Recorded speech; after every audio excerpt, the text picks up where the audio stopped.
আমরা ঝিনাইদহের সবথেকে যে বড় শ্মশান জশাইখালী শ্মশান, সেই জশাইখালী শ্মশানের যে দেখভাল করেন, যিনি পুরোহিত হিসাবে দায়িত্বে আছেন, তিনি আছেন। আসলে ওনার কাছ থেকে এই শ্মশান সম্পর্কে আমরা একটু বিস্তারিত জানবো।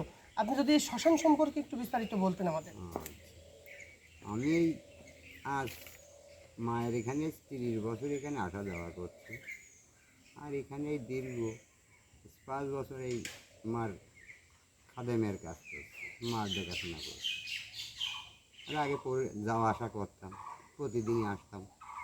জায়গাটাই তৈরি করলাম আমরা, এবার করে এখন এই দেখার সৌন্দর্য করেছি, করে নিয়ে এইবার আমাদের এই যে আমি যে জায়গায় বসে আছি, এই যে স্থান, এই যে এখনও কেউ অহংকার করে এই জায়গায় কিছু করতে পারেনি, আর পারবে না, আমি মনে করি পারবেও না কেউ।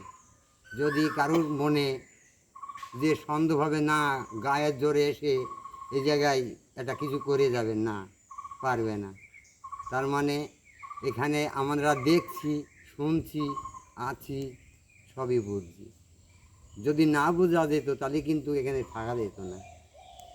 বুঝতে পারা যায় বলে থাকা যায়। কিন্তু এইবার এই আছি মায়ের চরণে, আমি আজ 5 বছর ধরে এখানে পড়ে আছি, মায়ের কাছে দেখাশোনা করছি। এই যে নিম গাছটাই এখানে প্রথম যেবার পুজো করলাম, সেইবার এখান থেকে ওই যে পূর্ণ গাঙ্গুলির বাবার আসনের থেকে নিয়ে এসে এখান থেকে একটা জেনারেটরের তার দিয়েছিলাম। তা এই জায়গায় একটা রড লাইট বাঁধিয়েছিল এই নিম গাছের এই জায়গায়, আর একটা ওই গাঙ্গুলির ওই আসনে বাঁধিয়েছিল। সব কটাই লাইট জ্বলছে, এখান থেকে এইটাই জ্বলছে না। সেই জায়গার থেকে ওই লাইট জ্বলছে, তাহলে এটা চেক করতে হবে। স্বয়ং আমি এই জায়গায় এই গাছের লাইট খুলে আমি চেক করছি, বাউন্ডারির থেকে বের করে 1 হাত ফাঁকা, এটা যখন বের করলাম সেই সময় জ্বলছে।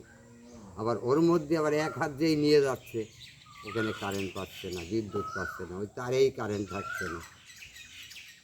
এটা আমরা দেখেছি।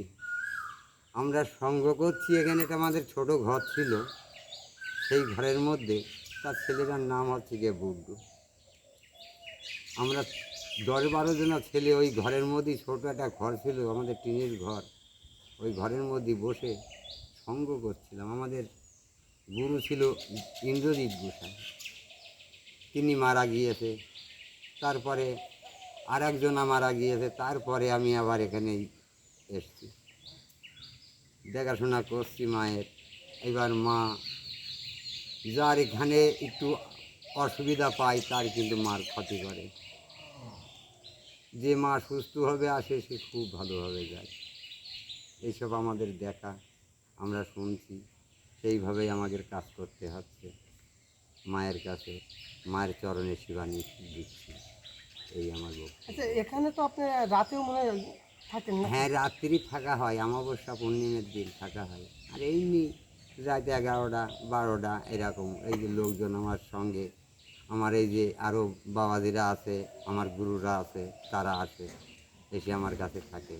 আচ্ছা, এই যে রাতে যাওয়া আসা করেন, এর ভিতরে আসলে এমন কোনো কি ঘটনা চোখে পড়েছে, যে অলৌকিক কোনো ঘটনা ঘটেছে আপনাদের সঙ্গে? কত রকম জিনিস যায়, তা ও তো দেখে, ও দেখে ওর প্রণাম করে, যদি ওর নাম করে স্মরণ করে চলে যাওয়া যায়, তাহলে ওতে কত ক্ষতি করে না, ওর মতন ও বেয়ে চলে যায়।